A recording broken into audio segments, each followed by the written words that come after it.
بسم الله الرحمن الرحيم الحمد لله والصلاة والسلام على رسوله الكريم أما بعد أيها الأحبة السلام عليكم ورحمة الله وبركاته وبعد السلام أحبتي في الله. Dans cette nouvelle vidéo, mes frères et mes sœurs, aujourd'hui nous allons écouter une sœur qui est revenue vers l'islam.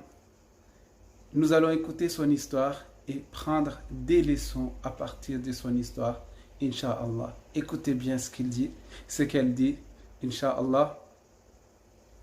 Et s'il vous plaît, si vous n'êtes pas encore abonné, pour bien profiter et pour bien avoir d'autres vidéos, n'oubliez pas de vous abonner, Inch'Allah. Wassalamu alaikum wa jazakumullah khair. Ila al-liqa. Assalamu alaikum wa rahmatullahi ta'ala wa barakatuh. Mes chers frères et sœurs, si je tiens à faire cette vidéo aujourd'hui, c'est pour vous expliquer comment je suis revenue vers Allah. Beaucoup de sœurs m'ont demandé comment j'ai fait pour me voiler, comment j'ai fait pour revenir vers Allah. Donc aujourd'hui, je vais répondre un petit peu à vos questions.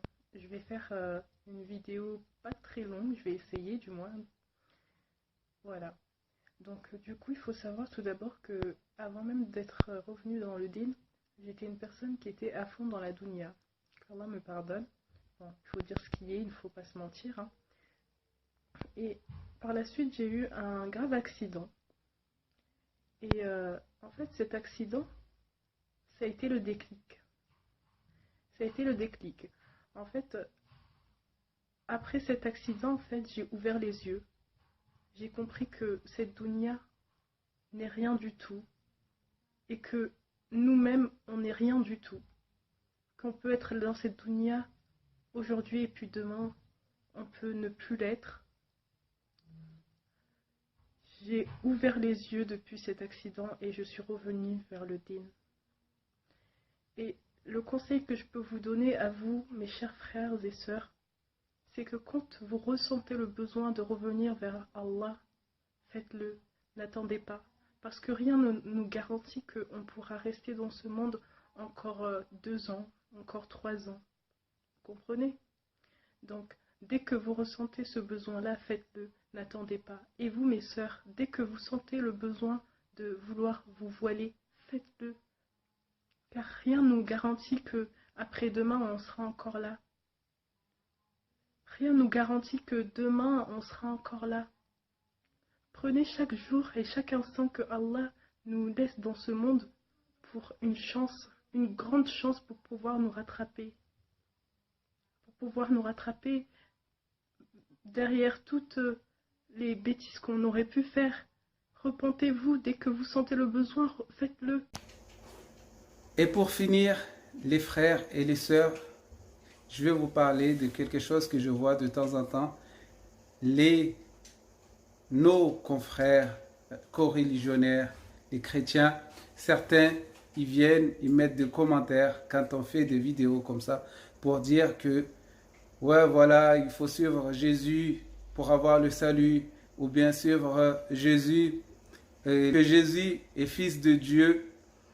Dans la Bible, il y a un verset qui dit que tout ce qui vient de l'homme est humain. Tout ce qui vient de l'être humain est humain et tout ce qui vient de l'esprit est esprit. C'est un chapitre qui est dans Jean. Je ne sais plus quel chapitre c'est, mais c'est Jean.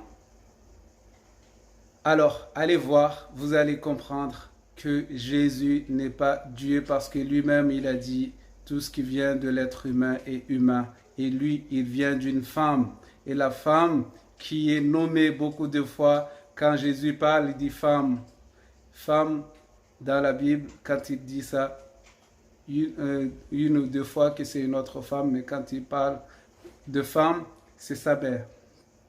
Alors, cette femme-là, c'est un être humain qui mange et qui va au marché et qui mange du pain. Et Jésus aussi mange du pain et il boit du vin, il buvait.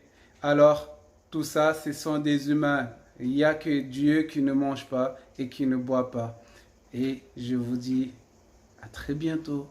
Jésus est fils de l'homme, il est humain. Allez, quand Jésus dit fils de l'homme dans la Bible, il parle de Jean, il parle de Mohammed, alayhi salam. Jean-Baptiste ou Mohammed, les deux sont nommés fils de l'homme dans la Bible. Allez, assalamu alaikum, à la prochaine.